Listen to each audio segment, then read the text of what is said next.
On traite maintenant des performances des systèmes asservis, en particulier de leur stabilité et de leur précision.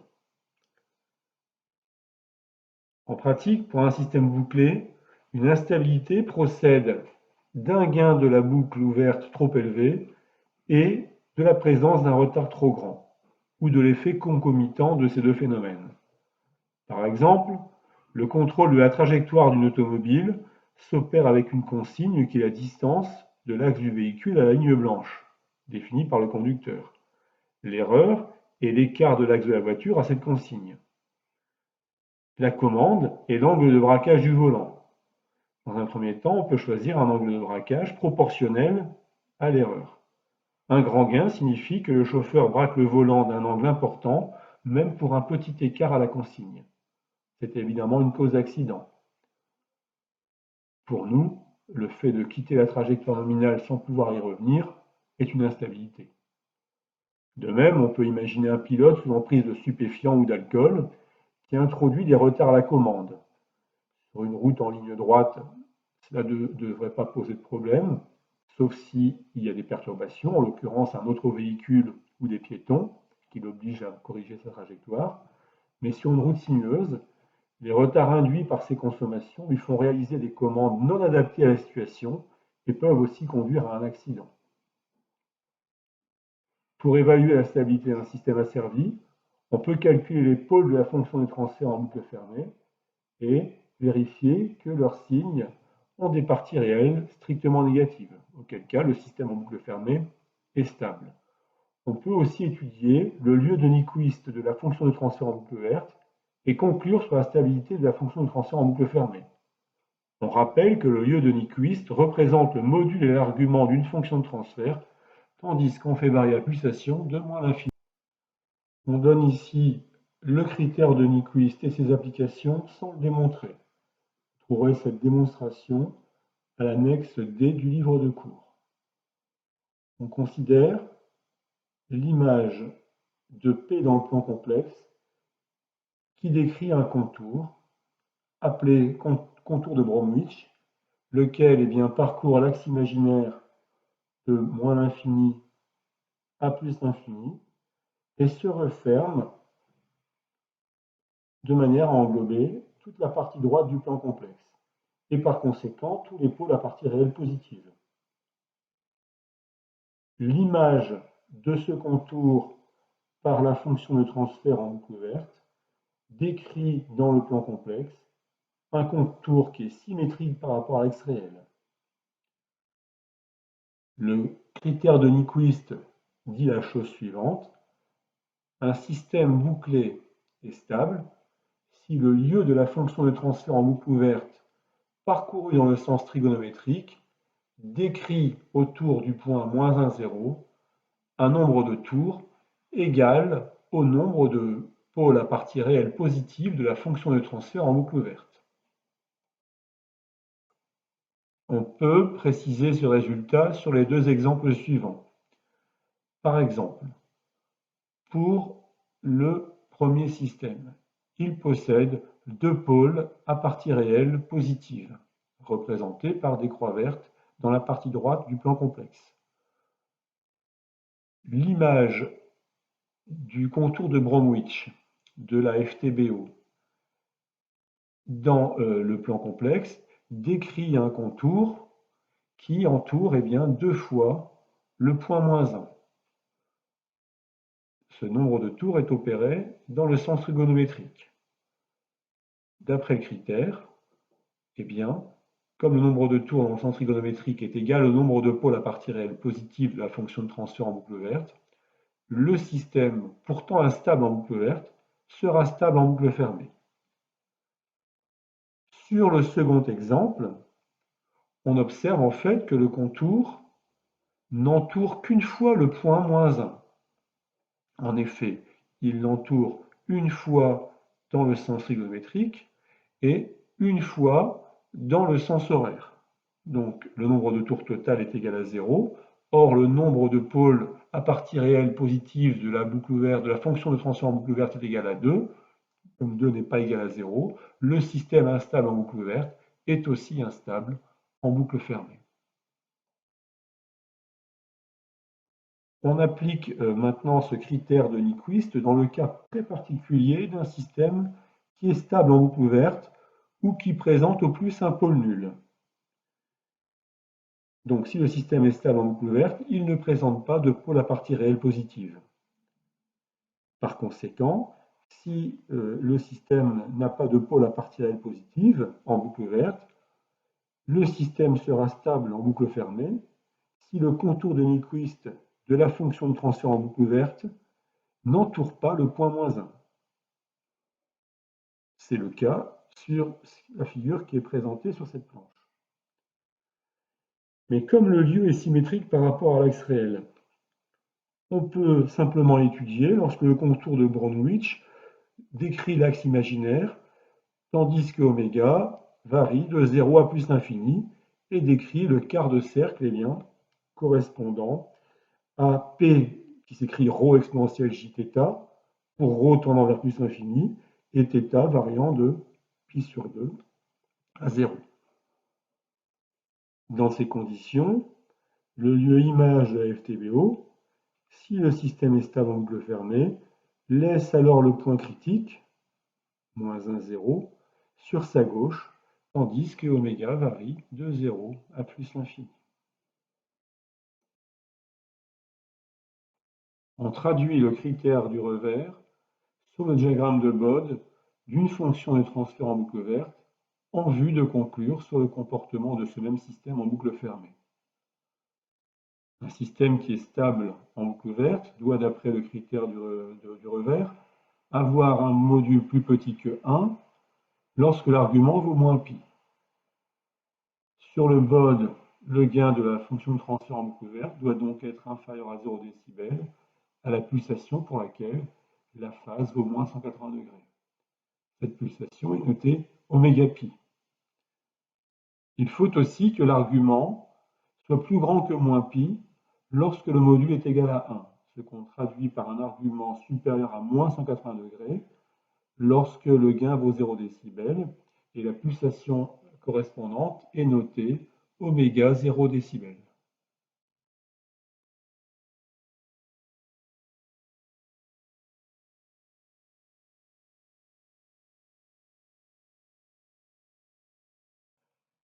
On comprend que l'étude de la stabilité du système en boucle fermée est conduite à travers celle de la FTBO et par conséquent, la fidélité du modèle à restituer le comportement du système est essentielle. En effet, un système mal modélisé pourrait apparaître comme stable en boucle fermée en utilisant le critère du revers et en pratique pourrait ne pas l'être. Les indicateurs suivants permettent d'évaluer la robustesse en stabilité, et cela en dépit de la présence d'erreurs de modélisation et de perturbations. La marge de gain est, comme le montre le diagramme de Bode de la FTBO, définie comme la réserve de gain dont on dispose en boucle ouverte avant que le système ne devienne instable en boucle fermée. C'est à la pulsation pour laquelle le déphasage vaut moins 180 degrés, soit oméga pi, la valeur du gain qu'on peut ajouter pour que le gain ainsi modifié soit égal à 0 décibel. En effet, lorsqu'on modélise la FTBO, on peut sous-estimer des gains et cette sous-estimation peut être à l'origine de l'instabilité qui sera constatée en boucle fermée. Pratiquement, on doit disposer d'une marge de gain d'au moins 10 décibels. La définition de la marge de gain est donnée slide 24.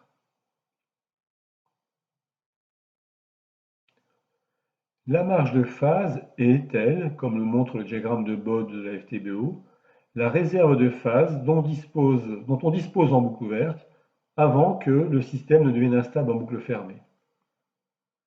C'est-à-dire la pulsation pour laquelle le gain vaut 0 décibel.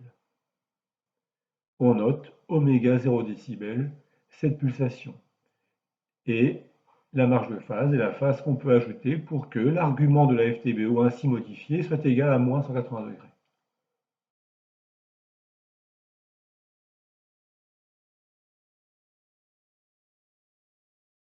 Mais que signifie l'expression « ajouter un retard de phase » ?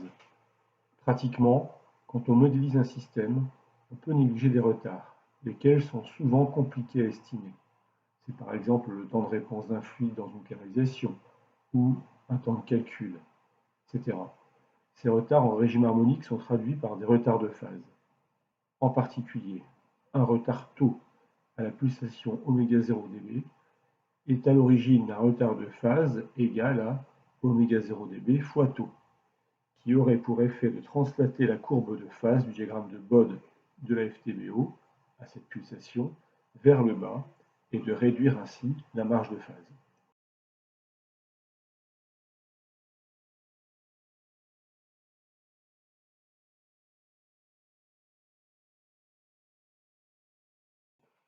La seconde performance des systèmes asservis étudiés dans ce cours est la précision en régime permanent. Pratiquement, on s'attend en régime permanent à ce que la sortie soit égale à 1 sur m fois la consigne. Et comme dans la plupart des cas, le gain du capteur est unitaire, la sortie devrait être égale à la consigne. Par conséquent, le signal d'erreur devrait être nul. Cependant, des perturbations décrites ici par le signal B de P peuvent modifier la valeur de la sortie et celle de l'erreur. Un système pour lequel, en réponse à une entrée de consigne E et à des perturbations dont l'erreur est nulle en régime permanent, est qualifié de précis. Les chronogrammes schématisent cela. En réponse à un échelon de consigne puis à un échelon de perturbation, le signal d'erreur tracé en rouge revient à 0. La vidéo montre un air-drone utilisé en travaux pratiques et soumis à un échelon de consigne d'1 mètre. La position mesurée confirme que l'air-drone tient cette consigne et est précis vis-à-vis d'elle. Soumis à des impulsions de perturbation, il revient dans sa position de consigne et est précis pour ce type d'entrée. Cela eût été différent si on lui avait appliqué un échelon de perturbation. Il serait resté écarté de la position d'équilibre, en pressant que la nature des signaux de consigne et de perturbation ont une incidence sur la précision.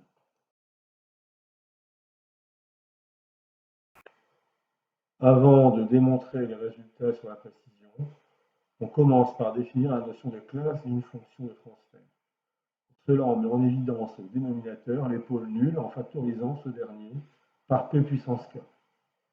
On dit alors qu'il est de classe K, à ne pas confondre avec l'ordre du système qui est ici égal à n. Comme on étudie la précision en régime permanent, on va appliquer le théorème de la valeur finale et par suite, on fait tendre P vers 0. On va donc évaluer la fonction de transfert g de P lorsque P tend vers 0. Et selon les valeurs de petit k, le rapport de B0 divisé par A indice k est appelé gain en position B0 divisé par A0 pour un système de classe 0, gain en vitesse B0 ou A1 pour un système de classe 1, ou gain en accélération B0 sur A2 pour un système de classe 2. Dans un premier temps, on évalue l'effet de l'entrée de consigne seule, E de P, sur l'erreur epsilon de P, et on calcule la fonction de transfert qui lie E de P à epsilon de P lorsque B de P est nul. L'expression de epsilon de P montre que l'erreur dépend de la nature de l'entrée et du système au travers de sa fonction de transfert en boucle ouverte.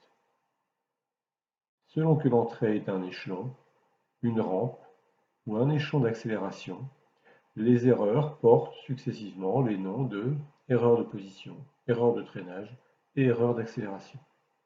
Les erreurs de position et de traînage sont représentées sur la slide 29 pour un système à retour unitaire pour lequel on s'attend à ce que la sortie recopie l'entrée. On visualise ici une erreur de position et une erreur de traînage. Par exemple, quand vous pilotez un planeur, vous êtes généralement capable, en air calme, de tenir la vitesse demandée par l'instructeur, si elle est constante. Comme il s'agit d'un échelon de consigne, dans ce cas, et bien qu'on parle de la vitesse du planeur, il s'agit d'une erreur de position et elle est la plupart du temps souvent nulle. On rappelle ici l'expression de l'erreur qui fait explicitement apparaître la FTBO et l'entrée E de P. On applique alors le théorème de la valeur finale pour déterminer epsilon de t lorsque t tend vers l'infini sans avoir à utiliser les tables de transformées.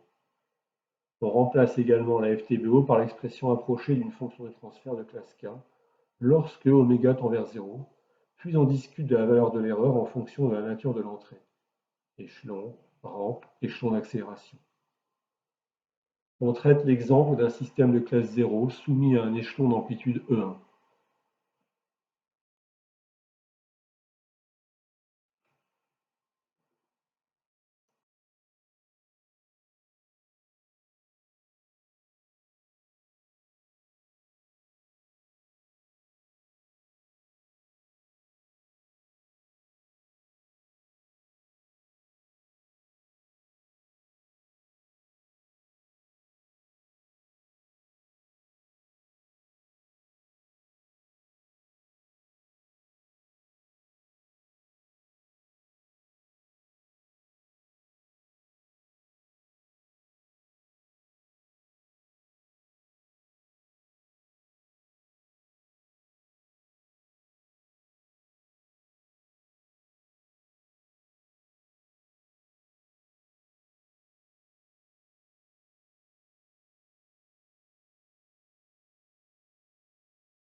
En résumé, pour annuler l'erreur en réponse à un échelon, la FTBO doit posséder un pôle nul, c'est-à-dire un intégrateur. Pour annuler la réponse à une rampe, la FTBO doit posséder deux pôles nuls, c'est-à-dire deux intégrateurs, etc. Mais que signifie le fait que la FTBO possède un intégrateur? Sur de nombreux systèmes, on contrôle une position à partir d'une force ou d'un moment. La vitesse est une variable intermédiaire et l'effet intégrateur se manifeste dans le transfert de la vitesse à la position. Un autre exemple, celui d'un conducteur qui tient une vitesse de consigne. La voiture, dont on a proposé un modèle du premier ordre au chapitre 2, a un pôle réel négatif et non nul. Par conséquent, elle est de classe 0. Comme il n'y a généralement pas d'erreur de vitesse dans ces situations, on sait tenir le 130 km/h sur l'autoroute, c'est le conducteur ou le système Cruise Control qui apporte l'effet intégrateur. On se souvient en effet qu'un intégrateur a pour fonction de transfert 1 sur P, et par conséquent un gain statique infini. Concrètement, tant qu'il y a une erreur, mettons que la vitesse du véhicule soit inférieure à la consigne, le chauffeur accélère depuis cette vitesse initiale, à laquelle correspond une position de la pédale d'accélérateur, jusqu'à annuler l'erreur. Il maintient alors la pédale d'accélérateur en position. Autrement dit, la variation de position de l'accélérateur n'est pas nulle, alors que l'erreur, elle, l'est. Donc le transfert de l'erreur vers la position de la pédale d'accélérateur a un gain qui est infini. Pour le schéma proposé sur la slide 28, et pour une perturbation B de P, le calcul de l'erreur conduit à l'expression suivante. On suppose C de P fois H1 de P fois H2 de P de classe K et H2 de P de classe J inférieure à K. Par conséquent, C de P fois H1 de P est de classe K-J et M de P, le capteur, est supposé de classe 0. D'ailleurs, c'est la plupart du temps un gain pur. Le calcul de l'erreur dans le domaine temporel en régime permanent, obtenu au moyen du théorème de la valeur finale, montre que celle-ci dépend du nombre d'intégrateurs dans C de P H1 de P. C'est donc le nombre d'intégrations en amont de la perturbation qui va permettre de quantifier l'erreur. On pourrait, en poursuivant l'étude, montrer que pour une perturbation en échelon, il faut un intégrateur en amont de la perturbation pour annuler l'erreur. Pour une perturbation en rampe, il faudrait deux intégrateurs en amont de la perturbation pour annuler l'erreur, etc. On va voir enfin que la stabilité et la précision sont des performances antagonistes. Le diagramme de Bonne montre les marges de gain et de phase de la fonction de transfert en boucle ouverte et le tableau rappelle les expressions et valeurs des erreurs en fonction de la classe de la FTBO et de la nature de l'entrée. On constate que pour un système de classe 0, si l'on augmente le gain statique de la FTBO noté K, on diminue l'erreur, mais on réduit la marge de gain et on risque de rendre le système sinon instable, très oscillant et très mal amorti. De même, Si on ajoute dans la FTBO un effet intégral en 1 sur J oméga en régime harmonique, on augmente le gain statique puisque le module de 1 sur J oméga tend vers l'infini lorsque oméga tend vers 0. Mais on diminue la phase puisque l'on ajoute un retard de phase de moins pi sur 2. Par là même, on compromet la stabilité. D'une manière générale, les actions conduites pour accroître la précision affectent la stabilité et réciproquement. Il faut donc trouver des compromis. Sachez toutefois qu'en pratique, on n'utilise pas seulement les effets proportionnels, gains, ou des intégrateurs purs pour corriger les systèmes et pour éviter les écueils précités, mais que l'on mixe ces différents effets pour réaliser des effets correcteurs qui peuvent améliorer la précision sans trop affecter la stabilité et réciproquement.